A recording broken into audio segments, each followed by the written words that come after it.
On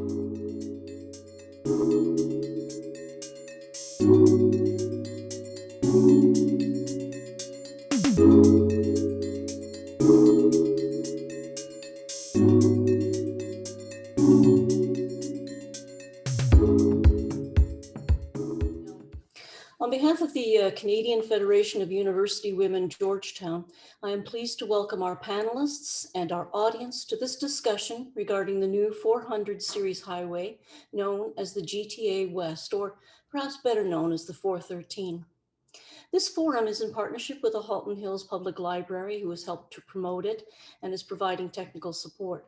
This event is being recorded and will be available on the Halton Hills Public Library website in a week's time.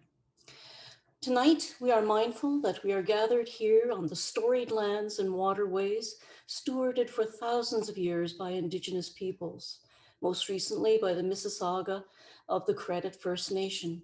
Our gratitude. My name is Diane McDermott, and as I am president of CFUW Georgetown, one of 95 such clubs across Canada that values education and public service. You may know us from our public speakers program, or book sales to fund scholarships, or those all-candidate debates prior to provincial and federal elections. And despite the name, membership is open to all who share our mission. This year is our 50th anniversary, and we are celebrating by committing to 50 acts of public service. With this forum, we add a candle.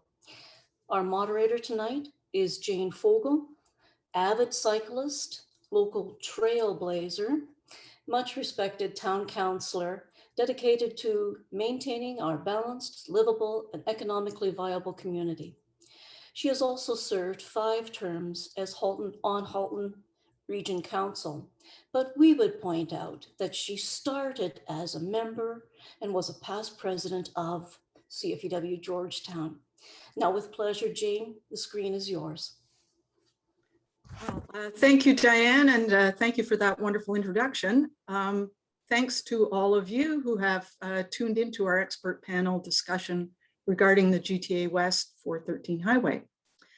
This session is titled Highway 413, Is It the Answer? Now, probably everybody on this call understands that we have a traffic congestion problem in the GTA. One only has to try getting onto the 401 in the morning only to have it grind to a halt and then sort of get going again. And then the smallest hiccup and it grinds to a halt. So, and the 401 isn't the only problem.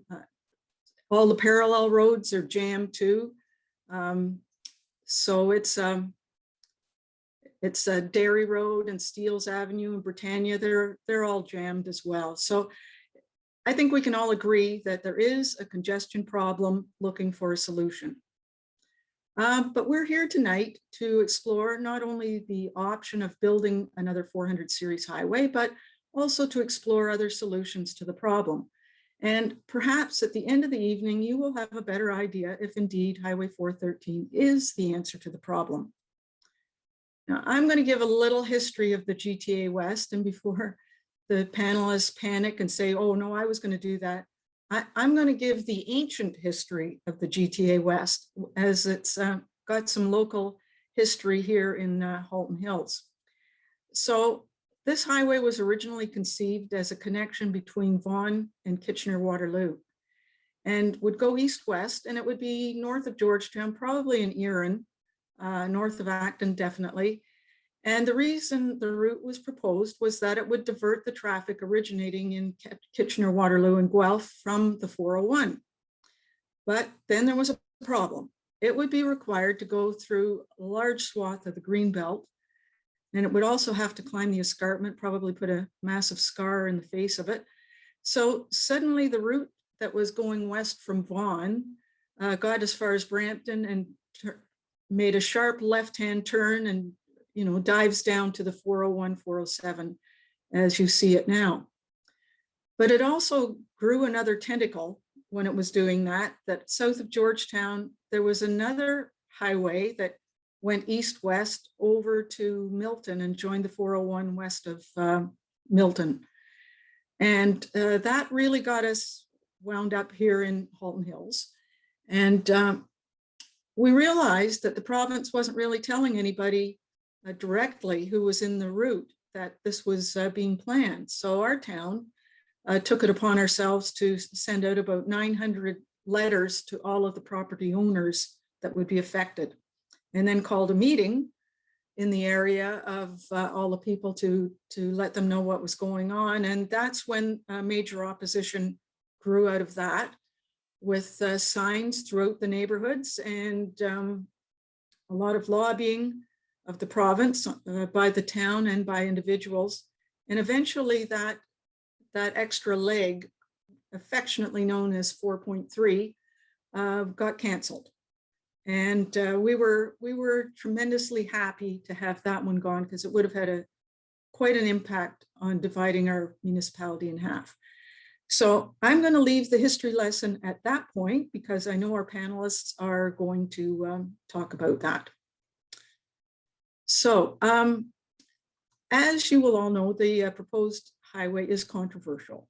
And the controversy over the merits and the demerits of the proposed highway caused members of CFUW, or Canadian Federation of University Women, Georgetown, to organize tonight's panel discussion as an educational event to allow the public an opportunity to hear all sides of the issue and draw their own conclusions. Our format tonight is to hear different points of view regarding the highway and its impacts, and we have with us 4 panelists who are experts in their particular field. Our format is not a debate, but rather an opportunity to give fair consideration to the points of view. Each panelist will have up to 10 minutes to present their particular opinion and evaluation of the GTA West. And after each presentation, there may be some direct questions about the presentation that I will ask them before going on to the next presentation. After they're all done, then it will be time for question and answer for everybody. So we invite the audience to submit questions starting now. And that would be great if you did. You have to discover the chat function by hovering your cursor around the bottom of the screen to have those icons show up. And or it might be at the top of your screen with some iPads and so on. So look in both cases, find it, type in your questions into the chat, and make sure you send it to everyone, because we have people who are monitoring the questions and are going to feed some to me. So they can't see them unless you do it that way. So I would now welcome our panelists. And we are fortunate tonight to have such well-qualified panelists who will be sharing their expertise and their personal thoughts on a variety of aspects of the problem of traffic congestion, transportation issues and solutions, and the impacts of our decisions and our investments. So I'm going to introduce all 4 panelists up front so that the audience is all aware of the scope of the discussion. And then after that, we will start with their presentations. So we have with us tonight Jason Brass, a local Georgetown-based entrepreneur who will be bringing to the discussion the perspective of business and freight delivery. Jason grew up in Norval, and after living in Caledon for some years, he now calls Halton Hills home. He began his career with Menu Foods, which is a large-scale pet food manufacturing company, and rose through the company to be vice president of human resources, responsible for over 1,000 employees. Jason went on to become a franchise owner of Boston Pizza in Orangeville and built the business from the ground up. And then he had a second location in Square One. Excuse me. After 7 years of running the restaurants, he got back into food manufacturing, purchased Terra Cotta cookie company in Georgetown. The business has diversified and moved to larger location and is rebranded Terra Cotta Foods. Jason has served on the Halton Hills Chamber of Commerce and is currently volunteering on the board of the Bennett Village. As a business owner and independent dependent on trucking for his business, Jason can offer a business perspective on transportation issues. So welcome, Jason. Thank you for being here. Rebecca Stewart. Rebecca is an environmental assessment engineering analyst with Credit Valley Conservation. In Rebecca's 6 years with CVC, she has been part of a team that reviews municipal class environmental assessments. She's passionate and committed to a future of innovation in sustainable and economical approaches to infrastructure development and aiding in creating thriving communities. So thank you for being here, Rebecca. We also have with us Susan Swain, who is a registered professional planner, researcher, smart growth consultant at Lloyd Swale Consulting. As a former deputy mayor and municipal councillor, Susan is always eager to engage in discussions about creating healthy communities. Susan has a master's degree in planning, specializing in facilitation and sustainable land use planning policy.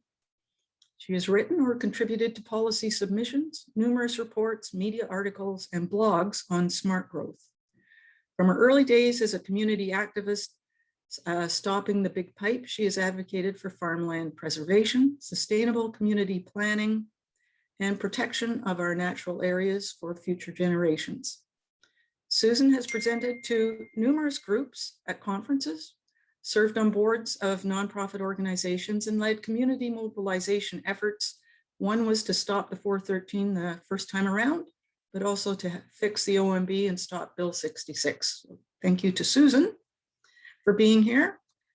And we have Peter Miasek, who is a chemist by training and worked for over 30 years with a large Canadian oil company in the fields of research, chemicals, and the environment. Peter is active in advocacy on sustainable transportation, land use planning, drinking water protection, and energy planning. He's president of Transport Action Ontario, a non-government organization advocating for integrated public transportation across the province. He's also a director of his local ratepayer group in Markham, vice chair of Markham's Cycling and Pedestrian Advisory Committee, and sits on various other committees in the Greater Toronto Area. So welcome to Peter, and welcome to all of our panelists. And so now our first presenter will be Jason Brass, who will give us his perspective on the issues faced by business due to congestion and how he sees the 413 helping the business community. Welcome, Jason, and you can start your presentation. Great, thank you, Jane. Put this up.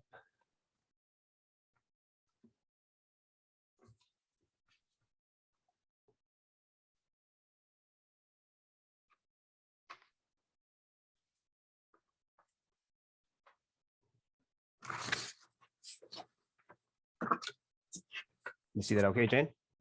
Yes, looks good. Great. So welcome everyone, and thanks for joining tonight. And thank you, Jane and fellow panelists, as well as the CFUW. I appreciate the invitation, and I appreciate having an open mind and hearing different views. I think that's great. So with that, I'll get right into it. So my presentation is really from a business perspective with some personal view as well. So I just wanted to preface that. So this first slide here, if the GTA wasn't big enough already, in 2021, we're looking at about 6.8 million people in the GTA. And by 2046, we're looking to the GTA will be around 10.2 million people. This obviously is a gigantic growth and one that we need to prepare for. By 2046, the GTA will see a 50% increase in its population. And by that same time, the GTA will account for over half of the province's entire population. By 2031, there will be an additional 1.5 million car and truck trips per day in the GTA West area alone. Speaking of congestion, this is only going to get worse. The highway system in its current form cannot sustain this increase of vehicles and trucks without new roads or other options. Idling on a congested highway is a significant form of waste. In the business world, we're taught to look for waste everywhere we are in our businesses and try and eliminate waste on a daily basis. I can't even go on for how long. I've seen waste on the highways and been idle on them, sitting in traffic myself, wasting my own time, let alone everyone else's. So Jane is right when she said, traffic is bad. It's only going to get worse, and something needs to be done. I see it's so hard to get in and out of Georgetown at certain times of day that even though we are in the GTA, for us booking transportation in and out of my plant, we often get quoted as rural because it takes so long for trucking companies to get in and out of here to pick up products, especially if they're picking up 1, 2, 3 pallets. You don't hear that as much when they're picking up a full load, but for LTL products, it's often we see a premium in our rate because, like I said, it takes so long to get in and out of here. Commuters, business people, service companies, and trucks, we need more options. We need to get around. We need to be in our vehicles. It's just a fact of life. So I'm going to focus more on the goods and services side, like I said, and from the business perspective. Moving our goods and services is vital to the success of our province, our region, and our small town of Halton Hills, which we all love. It is also important that our town remain vibrant. And to do that, we need to not only just live here, but we need to be able to work here as well. And to do that, we need to have exceptional access to roads to move our products in and out. Now, I'm sure we'll hear some people say that the new business park down by the 401 along Steeles, they have great access to highways. That is true. They do have great access to highways, albeit somewhat congested. The reality is that so far, most of the businesses, at least in Georgetown, are on Armstrong Avenue, which is a fair distance from the 401 during peak times of day. So for us up in the business park here, the GTA West would be a former for Leaf, easier to get to and on the highway system. It's vital for businesses to have as many options as possible to get their goods to the border and elsewhere in Ontario. So for example, if, I think we need to take a more macro view of this instead of a micro view. We're so micro in terms of our view, sometimes just looking out for our town. But if you look at the broader perspective from moving goods in a province, if you have let's say you have a factory in Barrie and you need to get your goods to Detroit, this highway, the GTA West, would save that company enormous amounts of time getting sort of bypassing the GTA, if you will. So I think it's a good option for business. It's a great option for people as well. Almost everything that you purchase is moved by a truck. This is a fact. Trucks sitting in traffic on the 401 and other routes end up costing consumers money. And the wasted time is eventually worked into the cost of transportation and then eventually trickles down to the goods and services that you buy. For trucking companies, the 407 is cost prohibitive. It's very expensive to run heavy equipment on the 407. I know some people have suggested that there should be a truck lane there, or we should buy the highway back. I think these are all, interesting ideas, but probably not going to happen. If I owned the 407 and I was printing money with it, I certainly wouldn't be selling it back. So until that lease is up, whenever it is, that we're going to look at the 407 will be more of a commuter highway. And, I have read a lot of things lately in the paper about underutilized 407. Before moving back to Halton Hills, I lived in Toronto for several years, and I drove to and from Georgetown on a daily basis, 6 days a week. And I can't tell you how many times I came to a complete stop on the 407. So to say that highway is underutilized is wrong, in my opinion. Maybe right now, during a pandemic, yes, it's definitely when people are home, it looks like it's underused. Maybe certain sections of it are, but certain sections of it are heavily used. And like I said, I've come to a complete stop just from traffic. Trucks idling in traffic have a negative impact on the environment as well. I don't know how many times I've sat on the 401, been behind or surrounded by trucks, and they're going nowhere fast and spewing carbon into the air. At least if they're spewing carbon into the air, we'd like to get them moving. An estimated 1.8 billion worth of commodities travel to, from, and through the GTA on any given day. Unfortunately, on congested highways, driving up our costs. Just wanted to add some additional comments as well. I'm not just promoting a highway, I'm promoting one of many solutions. So I'd like to see this as the GTA West as part of a greater plan that encompasses other things as well. So just wanted to let everyone know that as part of my work on the Halton Hills Chamber of Commerce, and even as a private citizen, I've been advocating for transportation or transit in the town of Halton Hills for over 6 years. While we've seen some progress there, I still don't see buses on the road.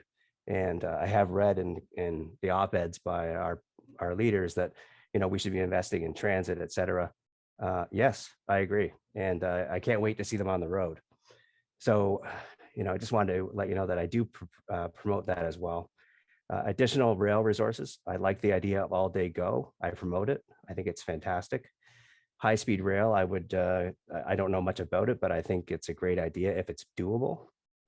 But again, all part of a greater plan.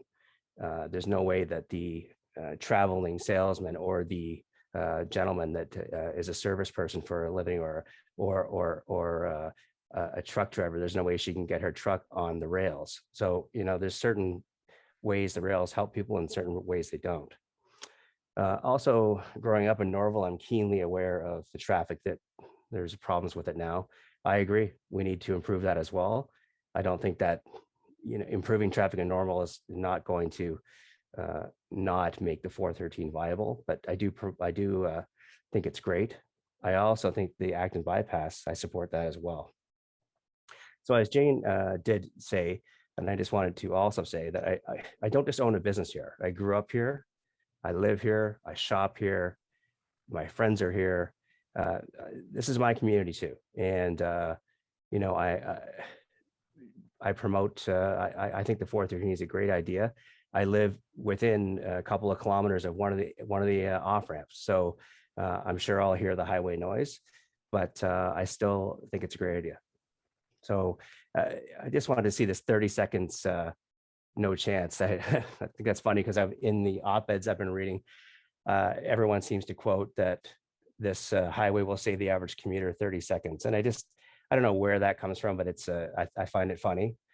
There's just no way that can be true.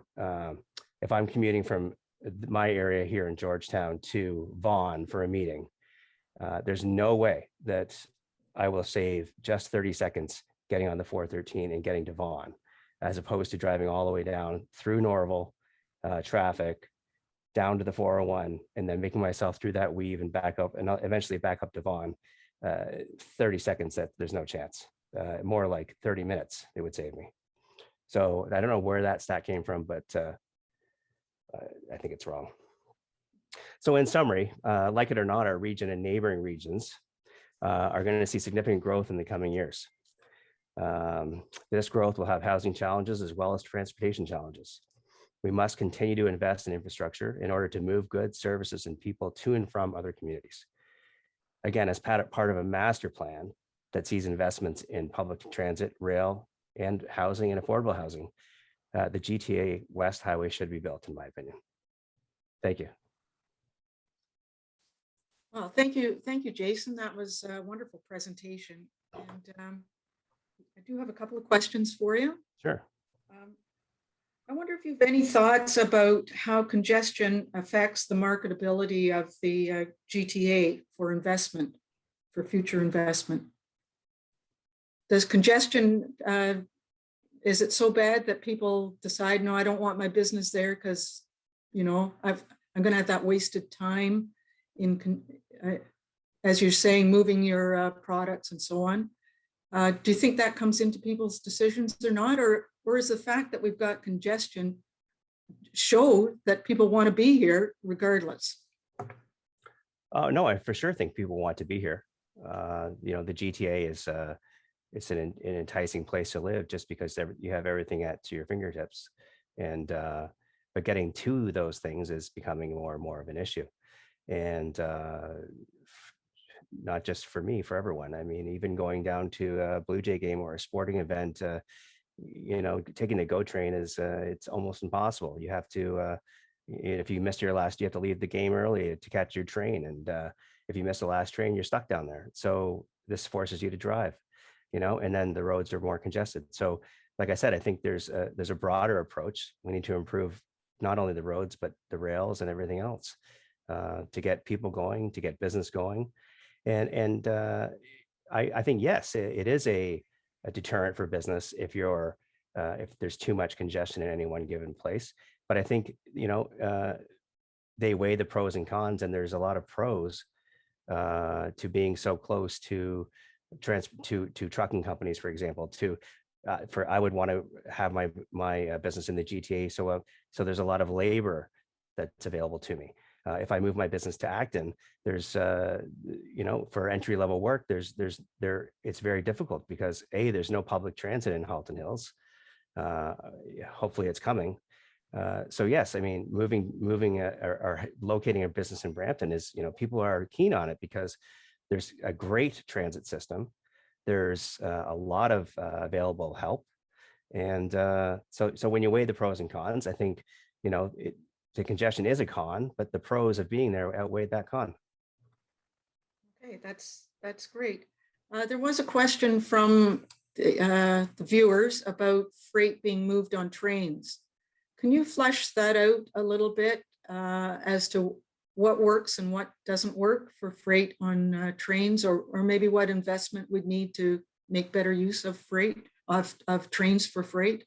Yeah, sure.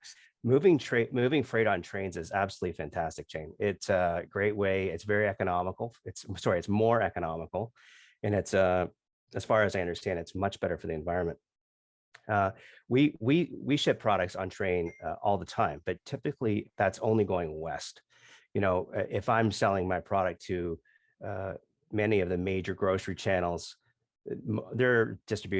most of their distribution centers are in the GTA. So we're shipping, you know, same day, direct, and sitting through traffic, trying to get to their DCs to deliver product. When we ship to retailers out west, we do take advantage of of train. We're actually exclusively, well, I think we shipped to over the road once or twice recently, but we try to exclusively use train freight when going out west. Okay, great answers. Thank you so much for that. I think we'll hold the other questions for you until after the rest of the presentations. Sure. So, okay, great. So our second presenter is Rebecca Stewart from Credit Valley Conservation. And Rebecca will help us understand the environmental impacts expected by proceeding with construction of Highway 413. So welcome, Rebecca. Thank you, Jane. Just get this shared. And that should be good to go. Yeah, hi, everybody. Thank you, Jane, for inviting CVC to the session. Just to quickly reintroduce myself, my name is Rebecca Stewart, and I'm an engineer with the Credit Valley Conservation Authority in Mississauga. My primary role is the review of environmental assessments, particularly as they relate to CVC's mandate on natural hazards. So I'll be spending the next 8 minutes or so describing to you some aspects of the GTA West Highway corridor, such as the extent of the focused analysis area, which the preferred route has now been refined and identified as of 2020, the natural environment that exists within that corridor, and a very general brief overview of how environmental assessments, or EAs, work. And then I'll wrap it up by explaining CVC's role and key interests in these types of projects. So just to touch on a little bit of the history, in August of 2020, a preferred route was chosen, shown here in purple. As you can see, the purple is not the full extent of the highway itself.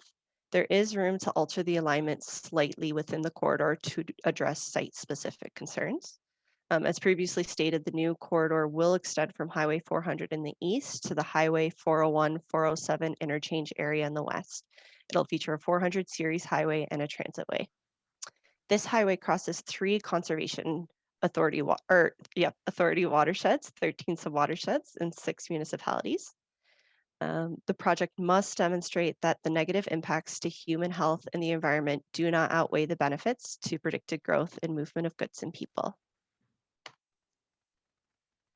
So an analysis of technical and environmental factors was undertaken by the consultants. This was done in consultation with the public, municipalities, indigenous communities, government agencies, and other stakeholders in order to identify the preferred route for the new multimodal transportation corridor. The corridor crosses 20 or so watercourses, 182 wetlands, 44 woodlands, as well as habitat for approximately 51 species that are listed as species at risk. So within this EA process, a natural heritage assessment would be completed that will take a look at these natural heritage features and functions. So what this is, it's a characterization of the baseline condition of the features within the study area that can include a variety of terrestrial and aquatic habitat assessments and species inventories. Using this information from this assessment, an impact assessment then looks at those identified features in relationship to the proposed changes in order to determine the level of direct and indirect impact on the features as a result of that proposed work. Most of the woodlands and wetlands are located within TRCA's jurisdiction. Of note, however, within CVC's jurisdiction is a crossing of the Cotta River. So as you see on this slide, it's the EA process in step-by-step format. This may look familiar. It was just taken directly from the official GTA website. The EA Act sets out a decision-making process for the planning of infrastructure projects to be conducted in accordance with an approved procedure designed to protect the environment. These projects could include public roads and highways, transit projects, water and wastewater works, flood protection, projects and resource management. Essentially, EAs are triggered whenever public money is planned to be spent on infrastructure. There are many reasons that the EA process can be seen to be an effective way to handle these types of projects. So very importantly, it is the necessary framework to fulfill public responsibility in a timely manner while considering economics and environmental concerns. The process also allows for each project to tailor its approach to specific conditions, including the environmental context, public interest, and other unique requirements. Specifically for a project such as this magnitude and scope, the requirements of the EA would be, and previously have been for this highway, established within the terms of reference that set out the process for the individual EA. So I just want to take a step back and be able to give an overall sense of the EA process. So I've provided this flow chart here. In general, an EA follows these phases. So first, the problem and opportunity statement is identified, so stating the need for the intended infrastructure. Then there is an assessment and identification of alternative solutions to better inform and come up with the preferred solution. And then to refine the preferred solution, there's identifying and assessing the alternative design concepts in order to better inform the preferred design. And then everything has to be documented. So this would include the rationale, the technical assessments, and the planning of the process. And then ultimately, it's conducting the detailed design and implementation of the preferred design in accordance with all agreed upon solutions, designs, and concepts as identified through these previous steps. It is very important to remember that public and agency consultation is frequent throughout all of these steps. So each alternative is typically evaluated using, but not limited to, a set of predetermined criteria, such as what's shown here. In order to accurately assign an appropriate weight to each category, a series of technical assessments are completed through these stages. As a conservation authority, we look for assessments such as the following. There's hydraulic impact assessments, and this will show the hydraulic modeling that goes into determining appropriate crossing sizes for regulated watercourses. There's geomorphic assessments, which is the study of the form and function of a stream, river, or creek. This study will also go into feeding into the sizing for that crossing. And then there's the comprehensive swim strategy, and this just shows that CBC stormwater management criteria is met. And then as well as what I previously identified, the natural heritage assessment. So other agencies may look for studies related to things such as air quality, noise, traffic, archaeological interests, These, however, are all outside of conservation authorities' interests. It's the hope, but definitely not always the case, that based on this evaluation, that there is a clear preferred alternative that results from this process. The recommendations that come out of these studies will be carried forward and implemented through to detailed design and construction stages. Now, specifically, what is the role of a conservation authority during this process? Conservation authorities are just one of the many public agencies involved. As noted, there's 3 jurisdictions involved in this project: Conservation Halton, Garden Valley Conservation, and Toronto and Region Conservation. CBC in particular has a long successful history in partnering with agencies and stakeholders to study and protect water resources, natural systems, and public health and safety as it relates to natural hazards, including considerations to respond to the impacts of a changing climate. We are a commenting agency under the Environmental Assessment Act, so we provide input into the EA through this process. But MTO, the Ministry of Transportation Ontario, as an agency of the Crown, is not subject to our permitting or regulation. So where does that leave us? Well, CBC's board has requested that the MTO commit to the use of the mitigation hierarchy to address negative impacts of the proposed GTA West Highway on natural heritage systems, water resource systems, and public health through the EA process. So the mitigation hierarchy being to avoid, then minimize, then consider mitigation, and last being to offset by compensation. As part of this report, the board passed a resolution to also request that the province commit to providing technical reports in support of the EA, including addressing any comments we may have. To commit to address CBC's regulatory interest on natural hazards to be then implemented in the detailed design, and to engage CBC staff through a service agreement or similar for a voluntary review process for the detailed design to meet the above objectives. So now that I've touched on CBC's role and expectations, the last piece of information that I wanted to leave you with is how to move forward. CBC staff continues to coordinate with municipal and TRCA staff to engage with MTO regarding what I've already outlined. However, we do continue to await receipt of MTO's submission of the technical reports for review. Overall, CBC's expectation is that the proposed watercourse crossings, in particular, the one that crosses the Cotta River, would be designed with the intent to minimize the impacts to the watercourses, the valley lands, floodplains, fish habitat, wildlife, and trail networks. This would help to minimize the project's impact, maintain fish passage and habitat, and minimize vegetation loss. To assist with these technical studies and assessments, as CBC has already provided some data for the consultants, such as relevant hydraulic and hydrology models and existing subwatershed studies. As seen here, we provide these guideline documents publicly in order to provide transparency of CBC's expectations from a technical perspective. They can all be found on CBC's website. And lastly, we do have technical expertise within CBC to help review and address any concerns, including water resources engineers, planning ecologists, hydrogeologists, lands and natural heritage staff, and restoration and stewardship staff. So thank you for everybody's time, and I hope you've all learned a little bit more about the EA its process and CBC's role in that process. Thank you. Well, thank you, Rebecca. That's terrific. We know that the new process is called an expedited EA. What does that mean when it's expedited? So are you referring to the changes to the EA Act that have been recommended but not yet passed? Well, I guess I thought that when it was announced that the 413 was being revived, that it was going to be an expedited EA. So yeah, it's a streamlined EA. It's called. Oh, streamlined okay. EA proposal. Okay. So what does that mean? So I think I think what they're referring to is that the province needs to propose the actual regulation. CBC and conservation authorities, like I said, they're not held to CA's legislation and regulation.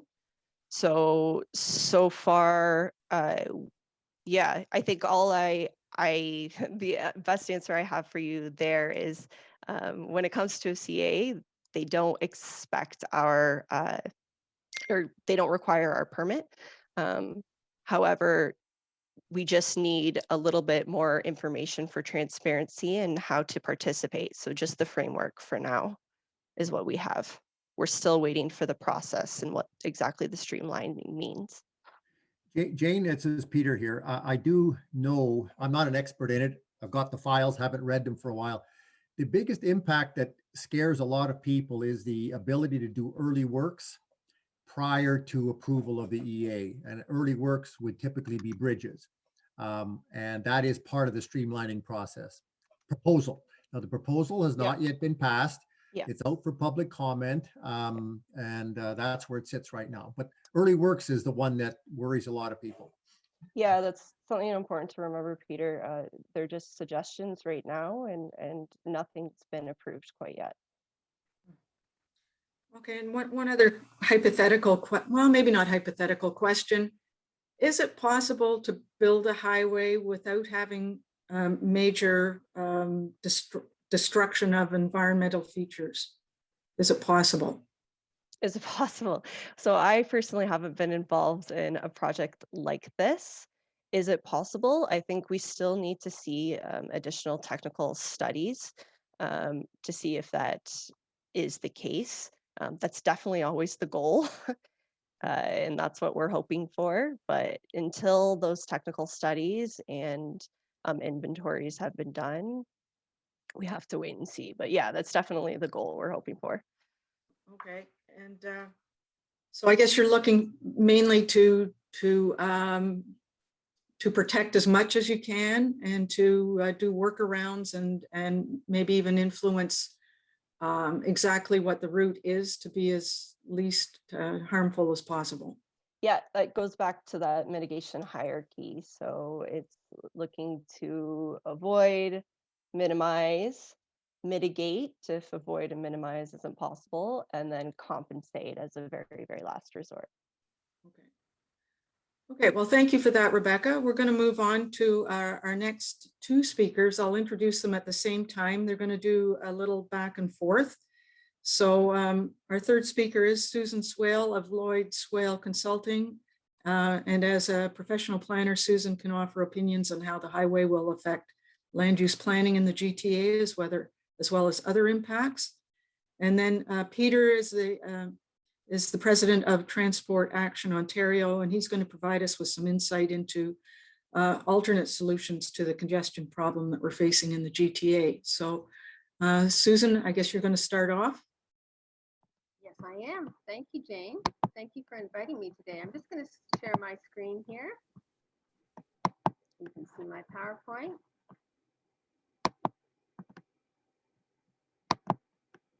Oh. I think I went ahead when I was showing it to Danielle earlier, so sorry about that. So thank you for inviting me here this evening. I'm going to give you a little quick overview of the GTA West Highway, where it is, what the social, environmental, and economic impacts are. And we'll start with the map. So this is the map of the GTA West Highway. You've seen it already, but this one you can see it goes right over to the 400. And it's quite substantive. It's 50 kilometers long and 170 meters wide.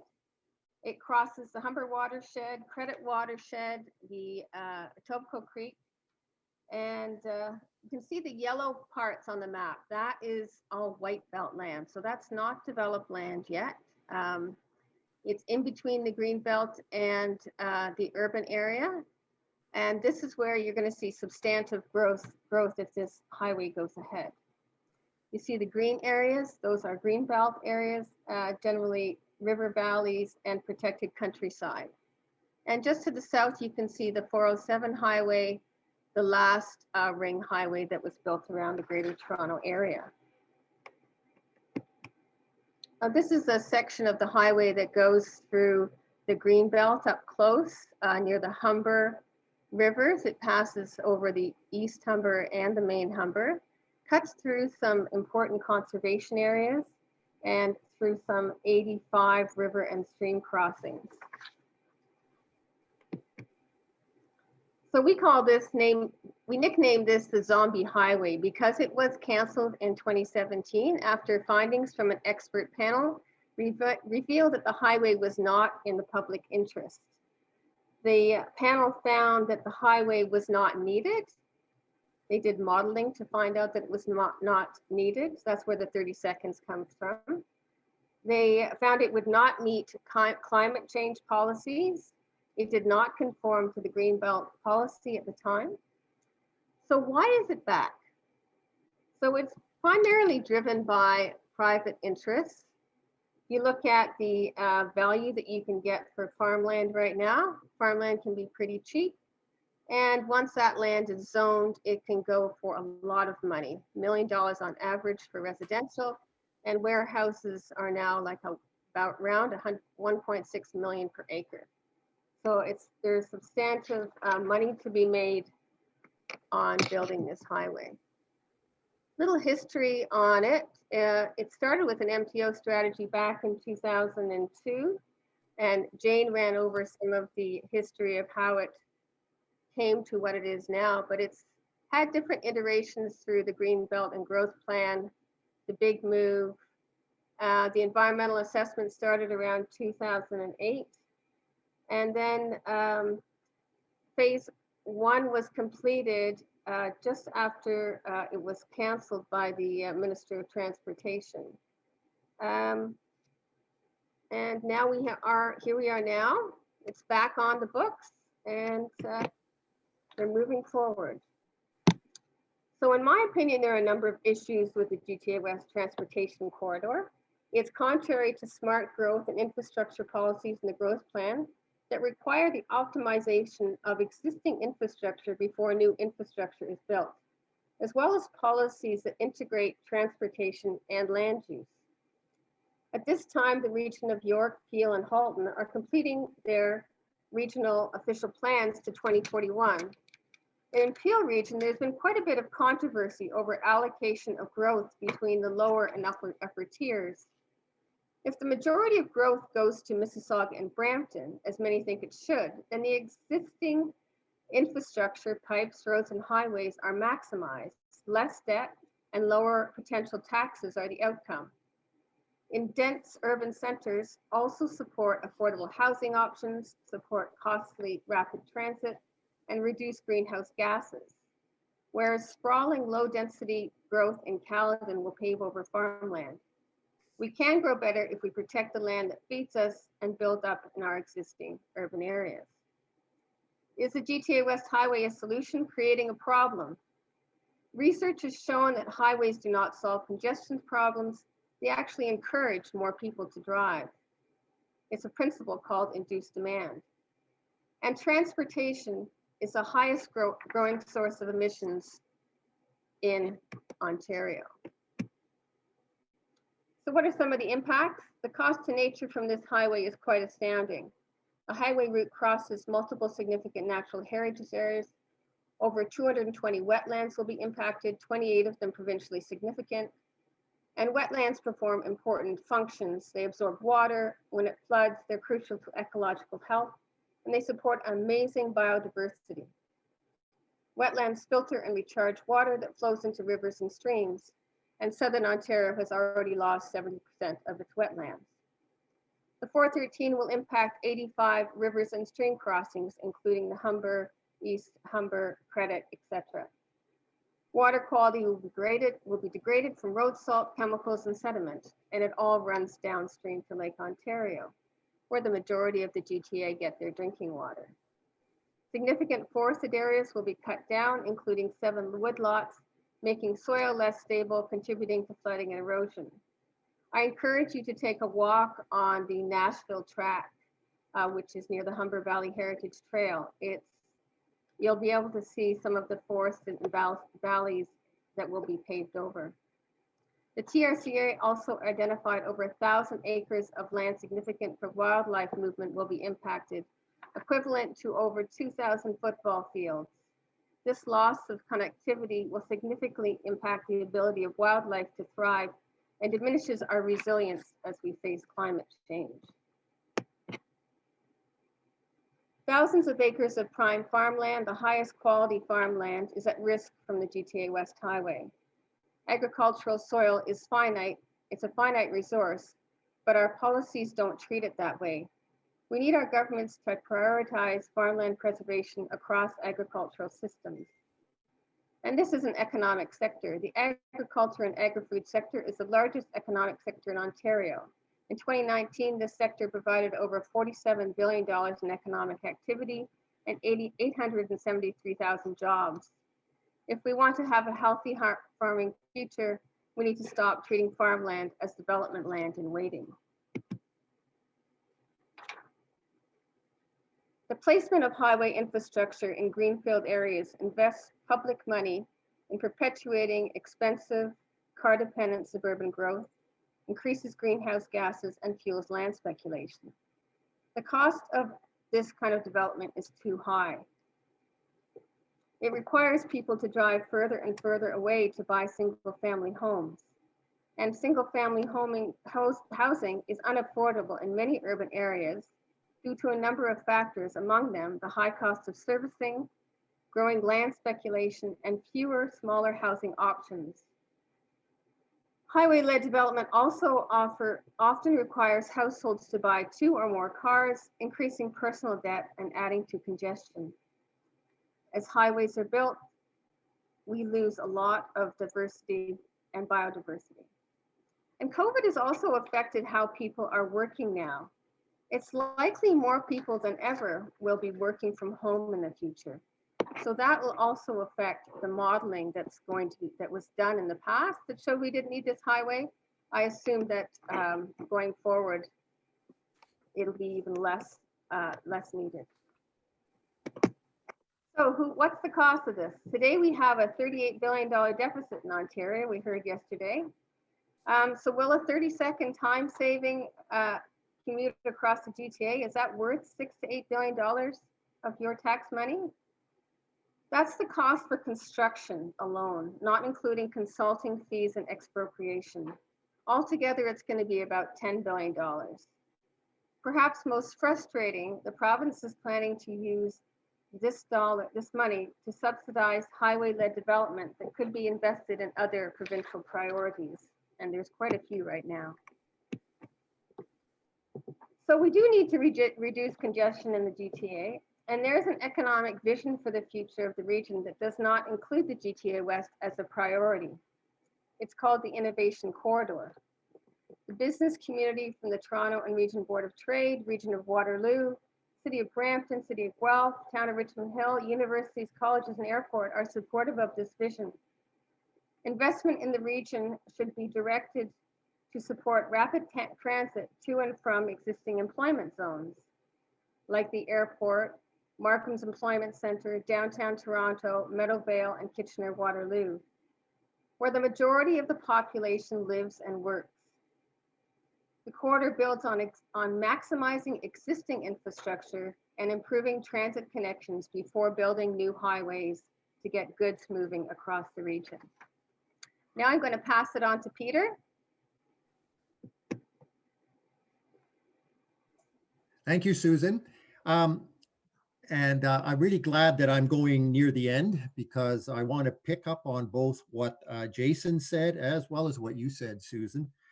I think Jason started at exactly the right spot. You've got to look at the population that's coming to Greater Toronto. The more people, the more trips. The more trips, the more capacity. I picked Peel region because it's in the center of this corridor. It's slated to grow by 790,000 population and 250,000 jobs. I live in York region. There's a similar sort of numbers there. And I'm sure Halton is the same. The good news is that I believe, and many people believe, that all of the alternatives, and I'm going to take my time going through this slide, together are superior to Highway 413. And you can avoid all of that depressing negative stuff that Susan was just talking about with the environmental impact and the agricultural impact. This is a suite of solutions together. And they were not invented by me, of course. They were identified, some of them were identified in the 2012 environmental assessment. and they were refined and improved upon by the advisory panel, provincial advisory panel in 2018. The first of these is rapid transit, and I'll park that point right now because the next couple slides will cover that. But we can't forget the other pieces of this solution bundle. Transportation system management on existing highways, both the EA 2012 and the advisory panel talked about little things that can be done to make traffic move more smoothly. Ramp metering, you see that on the QEW. Bus supportive shoulders, those are around too on the Don Valley Parkway. Compass is that early warning system to tell you there's an accident ahead. Speed harmonization. These are little things. They haven't been well used in Ontario. They're known technology, and they can add a lot to capacity on existing highways. Earlier in discussion, the point of freight rail investment was discussed. Freight rail is definitely a major part of the solution. What's needed though is two pieces of this, and this is an area our group studies quite a lot. Grade separations are needed where level crossings between a arterial road and a railway are separated so that it's either an overpass or an underpass.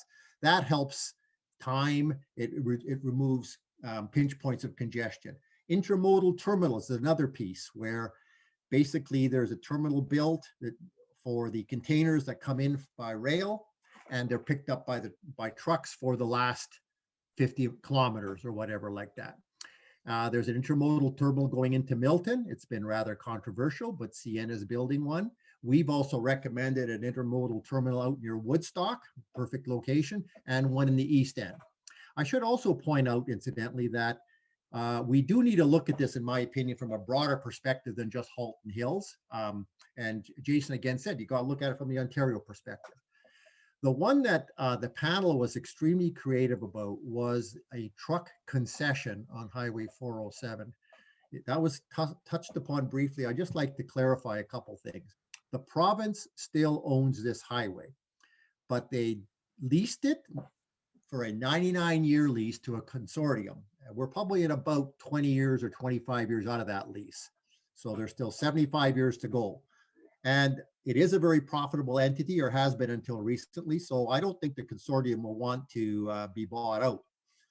But the idea of a truck concession is quite simple. The province approaches a consortium and says, look, a truck would normally cost $20 to go from point A to point B. How about we pay that bill? Or 3/4 of it or something like that. We know that the 407 is the largest owner of the 407 is one of the pension funds in Canada. And that president was interviewed in the paper, and he said, sure, we'd love to talk about this. Come and visit us. I mean, it's a win for them, and it's a win for the truck freight industry, because I'm 100% agreeing with Jason that truck movement is key. And I just see a point here on the chat. The cost is more like $58. Okay, I'm not a trucker. You're right. I took the automobile cost there as opposed to the truck cost. And then the last piece of the solution is widening the existing highways. Both the EA in 2012 and the panel said we should widen our existing highways. We do have a growing population, and even just to maintain congestion at an all manageable, we do need the ability to do more trips per hour. The last piece that the panel brought up is the point of congestion pricing. We're moving hopefully rapidly to the world of electric vehicles. And with that will disappear gas tax, fuel tax, diesel tax. Something else is going to have to replace that, because that money goes into road maintenance. The obvious solution is congestion pricing. This is basically like 407 pricing, where you, maybe not to that quantum, but it's location specific and time of day specific. Congestion pricing, it's amazing how efficient that is in reducing road demand. Just like people will drive many kilometers out of their way to save 3 cents a liter on gas. We've seen it all over the years. I used to be in the oil industry, so I know. People will do amazing things when there's a small price nudge. And so congestion pricing is a price nudge, which is been proven to reduce road demand. So this bundle of solutions, I'm optimistic, would be as good as the 413. And I'll tell you some strategic reasons why in a minute. And we can avoid those gloomy negatives that Susan brought up. So let's move to the next slide, please, Susan. I don't have control of the screen here.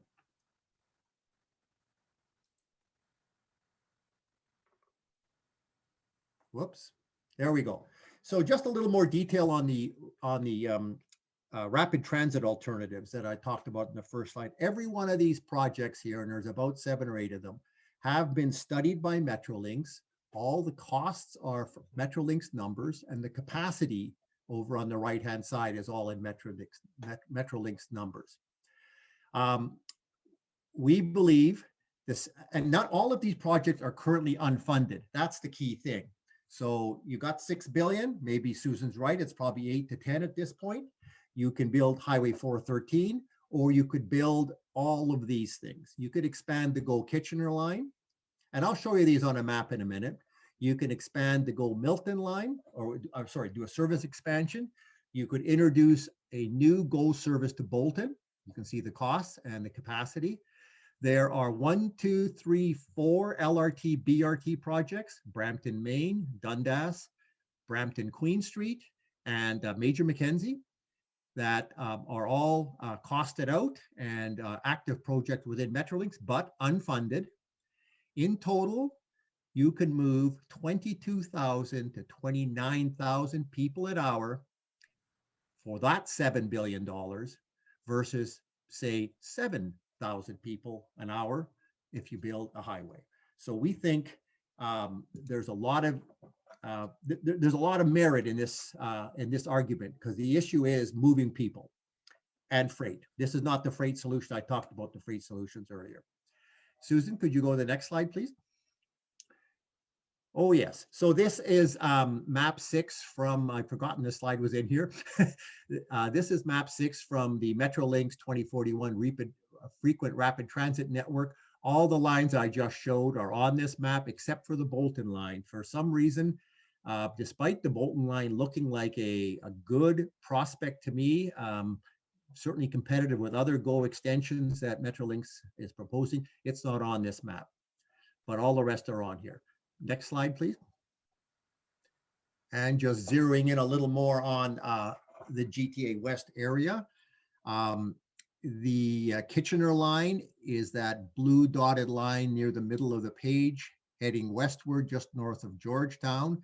Beyond Brampton, it needs improvements. And in fact, a bit of that was in the government, was in the budget yesterday, another commitment to do more work in this area.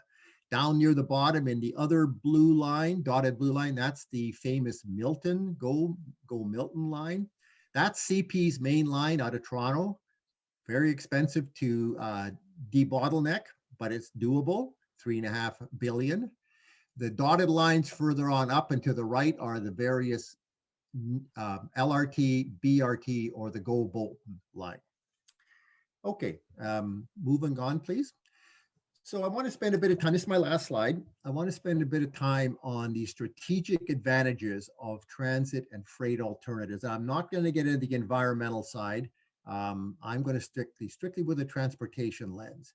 As mentioned, it's got a similar capital cost to Highway 413, maybe even less. It has the higher people moving capacity, which is essential for a growing population.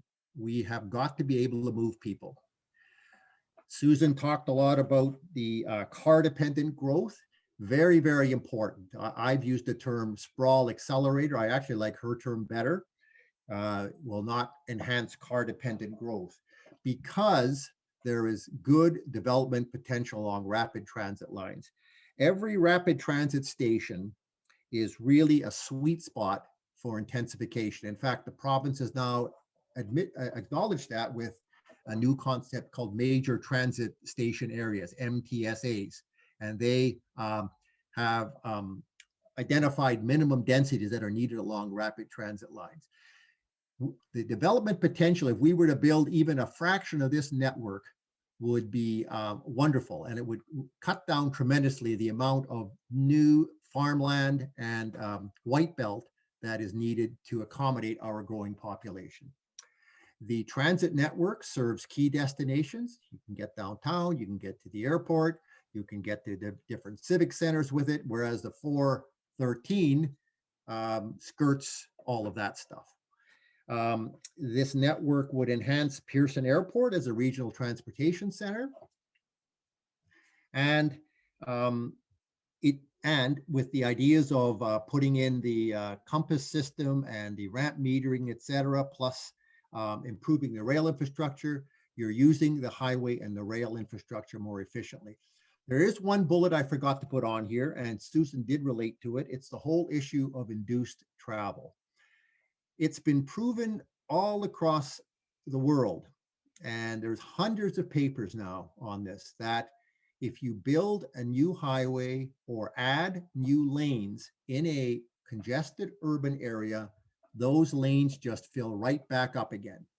Your travel time does not go down. You're moving more people, so that's obvious, because if you have 4 lanes versus 2, all crawling along, you're still moving twice as many people as you would with the 2 lanes.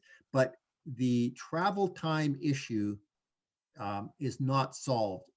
There's hundreds of papers, and it's a very depressing conclusion, because as a continent, we have invested hundreds of billions, if not trillions of dollars in widening highways, and yet they're still jammed. The only way to keep the congestion down is to toll the road. And the province has been very quiet on whether they would be tolling Highway 413 or not. So to wrap up, and I'll turn it back to Susan, we believe there's many strategic advantages of transit and freight alternatives to Highway 413. And that's why we're pushing for that one. Thank you.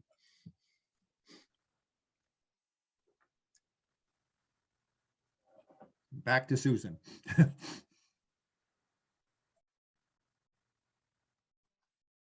You're muted. Sorry about that. So our region is growing, as we've all agreed. We might not agree on the numbers. So my numbers from the Ministry of Finance say 3.5 million more people by 2041. And most of that growth is through immigration, because we are not replicating ourselves right now. So the new housing should be welcoming, affordable, and transit connected to support the millions of newcomers that are expected in the region. Transit supportive densities, 80 people per hectare, are needed to support a regular bus service. More equitable and accessible housing is needed, as we are going to have the largest population of people over 65 ever in the next 10 years.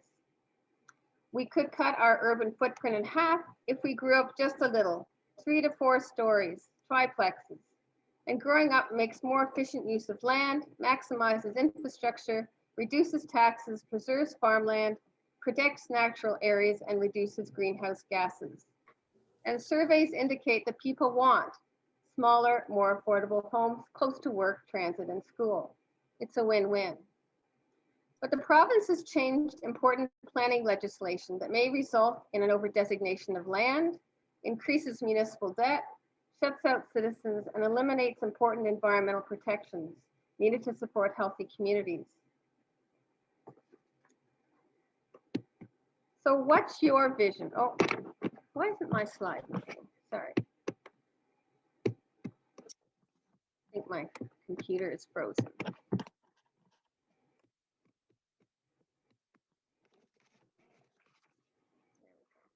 Oh, sorry.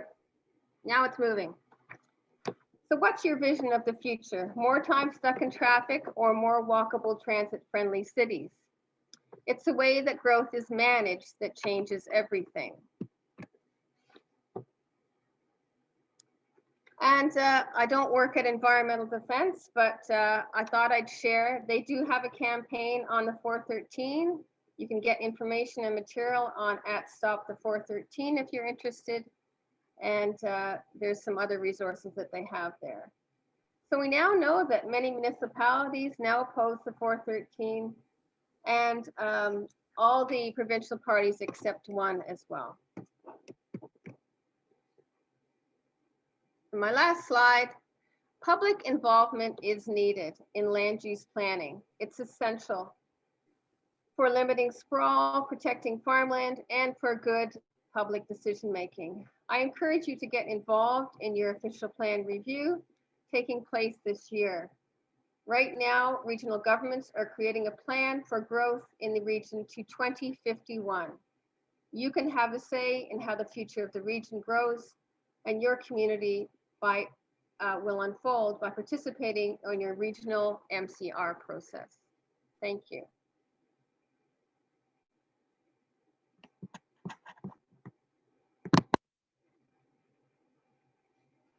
Okay, thank you. Thank you to all of our presenters. You did a marvelous job. So there's a few questions in the chat and lots of comments for sure. I think I'd like to start with this to explain a little bit more where we got this, well, it depends what I look at, how little the 413 would reduce travel time. Because I think, you know, if you live in Georgetown and you want to travel to Vaughan, as Jason was saying, you got to go down to the 401 and then back up again. So how did this figure come about and what does it really mean? Who would like to answer that? Peter? I've done a bit of digging on it. I think it's unfortunate that 30 seconds came out there because I agree with Jason. It doesn't make sense. It's a question of the trip you're taking. If you are traveling from, I'll pick something, Canada's Wonderland to Milton on a non-tolled highway called the 413, you're going to save a lot of time. As I understand it, this 30 seconds came from the advisory panel in 2018, and they averaged the time saving for all trips across the greater Toronto area. So someone going from Markham to downtown Toronto, where I live, obviously the 413 makes zero impact, but that's thrown into the denominator of the savings. So that's my understanding. Maybe Susan has a better understanding, but I think it is a bit of a misleading number. It's averaged across all trips in the region. So it's really not relevant. Some trips are going to have zero impact and other trips will have 20-minute impact. I think Jason wanted to add something there and then we'll go to Susan. Yeah, thanks, Peter. I've heard the same thing. And I just think such a study coming from an expert panel that takes all trips into consideration and spits out this number that $6 billion highway will save the average commuter 30 seconds. It's not only silly, it's irresponsible. And then we have all of our municipal leaders using that figure. We have my political leaders, MPP and MP, using that figure. Silly. Okay, I appreciate that. And yeah, I think we can agree with it. But Susan, you had something to add? Yes, it is from the expert panel. I don't think it's irresponsible at all. They're looking at this highway as a highway for the Greater Toronto Hamilton area as a resource. So if you're spending $10 billion on transportation for a transportation network within the area, you need to look at how is that going to impact the region. We're not looking at individual municipalities here. So I think that's really important to look at transportation from the regional network, the Greater Golden Horseshoe. That's the way we do planning now. We don't plan in your little city one at a time. We look at regional impact. So that's why that statistic is important. Okay, thank you. Jason, I have another question for you. Whenever we've talked to the Ministry of Transportation about the 413 and asked if it will be a toll road, they always say, we don't know. So how would this affect you if in fact it was also a toll road? Yeah, it's a great question. I don't know. And I think that cat can be skinned in many ways. I think, I don't think that we're going to see the province relinquish control of the highway like they did with the 407. So if there is a toll, there might be tolls for cars, for example, and none for trucks to encourage truck traffic onto that highway. There could be like Peter was saying, in terms of the 407 and the province subsidizing those tolls, they may do that with the trucks, not sure. I wish I knew, because it might change the conversation somewhat, but I think even as a tolled highway, I would fully support it. Just a point. I mean, people talk about the 407 being tolled, but there's also the 412, and I think it's the 424 out in the east end. They're tolled. They're provincially owned. The toll rates are lower than the 407. My crystal ball says where it's going to be tolled for the reasons I mentioned earlier. With the move to electric vehicles, the province is going to need more revenue, and congestion pricing, aka tolls, is been proven to be the best way. But that's one crystal ball versus another. Susan. Yes, I just want to say, as part of that, you can see that the province is moving more into a public-private partnership model for transportation planning. We have the transit station in Grimsby that they have put out, asked for proposals for. And I think this highway might also fall into that once the EA is finished. So that model means you don't have as much predictability about when it's going to get built. And it's definitely going to need that kind of investment around it to attract a public-private partnership model. Okay, thank you for that. Now I've got another question for Peter. Can you tell me the difference between light rail and the GO rail system? What are the characteristics that make them different? Absolutely. It's just a matter of size of vehicle, really. The GO train is just a lot bigger in height and weight than a LRT. The LRTs that are being purchased in the Greater Toronto area look a lot like the streetcars in Toronto. They run on dedicated right-of-ways, so they're not held up as much by traffic, but they look a lot like, the vehicles look a lot like that. LRT has the advantage is that it can run in mixed traffic without barriers or gates coming down and things like that, because they can stop quicker because they're lighter. So as the GO train rumbles through your neighborhood, you get flashing lights at the railway crossings and the gates coming down. The LRT running along the same thing, you wouldn't see that. So there's really not that much difference.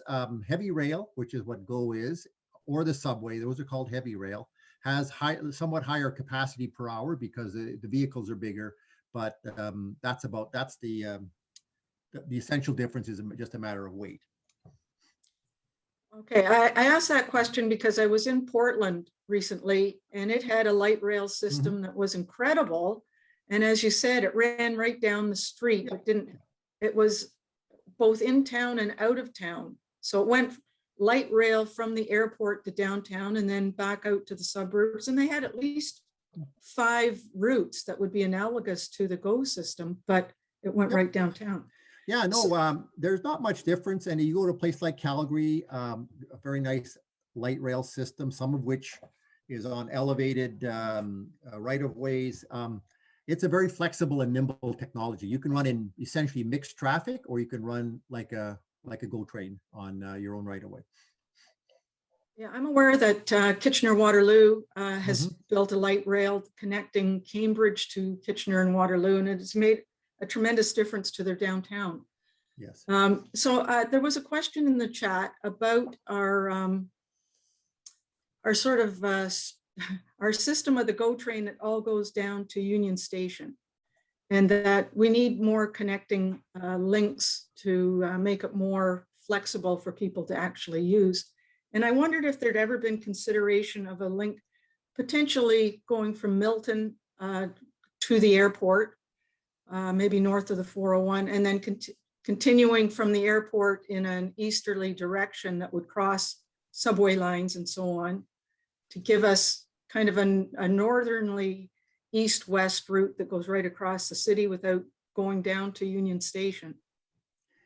Yes, I assume you're directing that to me. Yes. Definitely, that is a recognized challenge of within the Greater Toronto Area. There's at least two ideas on how to do east-west, an east-west rail route. One would be the 407 Transitway, which you may have heard of. It's a transitway, is a separate right of way. Well, the plan is to put one on the 413 too. So, but the 407 Transitway has already been had an EA done for its entire length. Is not a funded project, but it would be great. It would connect my end of the city, Markham, to Richmond Hill, through to Vaughan, and then I'm starting to lose my geography as you go further west. It would follow the 407. That's one option. Next, there's other people have talked about the idea of running also adding extra track along the Canadian Pacific corridor through downtown Toronto near Summerhill Station. That's admittedly still relatively downtown for us suburbanites, but so that's at least two east-west corridors that have been considered. There are also a fair number of other smaller rail lines that we and others are trying to push Metrolinx into looking at. And over and beyond the Bolton line, there is the the Orangeville-Brampton line. There's a bunch of other lines, and it goes down to Streetsville. So there's a few other lines there that we're hoping will be looked at by Metrolinx. But the main east-west one that has got the most energy behind it is the 407 Transitway. And it could either be BRT or LRT. Okay, some great questions. I'm looking for some other questions in the chat. Okay, there's one question about the bump up that's being requested to a federal environmental assessment. Right. And what difference does that make? Why are we asking for that, or somebody's asking for it? And does somebody like to take a shot at that that again, because I've been asking myself the same question. Basically, I've been involved, and so has Susan. We've been involved in this since 2008, and the eco-justice letter, and I've got it in front of me here, points out a lot of flaws in the 2012 stage 1 EA done by the province. I'll just read a couple sentences. The advisory panel, and it's a lot of it is didn't look at a broad enough range of alternatives, because that's the most important part of an EA. Once you decide you need a highway, then you get to step 2. Rebecca gets involved. You're worrying about minimizing damage. But the more important questions are always up front. Is it really needed? Is there another alternative, for example, transit or whatever? So to quote from the advisory panel report, the advisory panel found the EA's recommended alternative did not conform to provincial policies for the optimization of existing infrastructure, protection of valuable lands, and encouragement of transit use in complete communities. The advisory panel found that other alternative actions were capable of providing benefits equivalent or greater than the highway. Bottom line, I am hoping against hope that the feds will go along with this IA, because I think they'll do a better job on the alternatives assessment. That's my take on it. The eco justice letter also talks a lot about the environmental stuff, species at risk and all of that. I didn't read that part as carefully because as I say, to me, the most important thing is to get the alternatives down. We do need transportation investment. So let's get the right alternative. Okay, thank you for that. And I'm getting down to sort of my last question. I'm going to ask Jason. How do you feel about how it would work for you if all these investments were made instead of the 413? If if they were able to take enough traffic off the existing network so that transportation for you worked better because the cars were gone. I think that's a pretty complicated question to answer. And I revert back to, I believe it was Susan that was talking about sprawl and housing, and it leads to people needing 2 cars. You know, that maybe some of that's true. I'll tell you what is true in Georgetown, which is a very old town. If 2 people work in Georgetown, you need 2 cars. There's no transit here whatsoever. So, you know, let's focus on those things. You know, how do we fix that problem? Well, you know, improving the transit system that Peter was referring to is great. I think that as part of a master plan, I think that's fantastic. But people need to get elsewhere, and people need to go where rail doesn't go. So, you know, I think it would be great to alleviate the traffic, but the region's going to continue to grow. And when it does, some people need cars, and some people are going to need to go where rail doesn't go. And certainly trucks need to go where rail doesn't go, especially short-term rail. So, you know, I encourage a solution all the way around. I'd like to see everything that Peter suggested be implemented at some point. But, you know, I think we need to balance that approach and figure out what is the priority. Okay, well, on that note, we're getting to the end of our time. I see we've got 3 minutes left, so I'm going to move into a wrap up. So one thing, we look for a little bit of information to tell us where the province is at with the GTA West by going to their website. And what it says that in this spring, they're going to be working on preliminary design of the preferred route, specialist field work, community values advisory committee workshop, and technical reports, and the beginning of an environmental assessment. So that we're also waiting for the federal government to make up its mind, whether it's getting involved or not. And once that submission of the environmental assessment goes to the Minister of the Environment, Conservation and Parks, that's planned for 2022. And after that, if it's all accepted, then they could begin construction. So that's pretty much where we're at. And so at this point, I would like to thank our panelists for being with us tonight. That's you sharing your insights into the cost of congestion, environmental considerations in planning infrastructure, the collateral impacts of highway construction, and other solutions to solve the problem of congestion. You've all added to our knowledge and our knowledge of the issues, and certainly that is the outcome that CFUW Georgetown and the library wanted, is to just increase everybody's knowledge. And I would also like to thank the organizing committee who had the idea to host this forum and to put it together. So thank you, CFUW Georgetown and the library for technical support. I'm also thankful for the audience and the participants for your comments. There were lots of them, which is very cool, and your questions. So that's super. We appreciate your interest in the topic and your desire to learn more about it.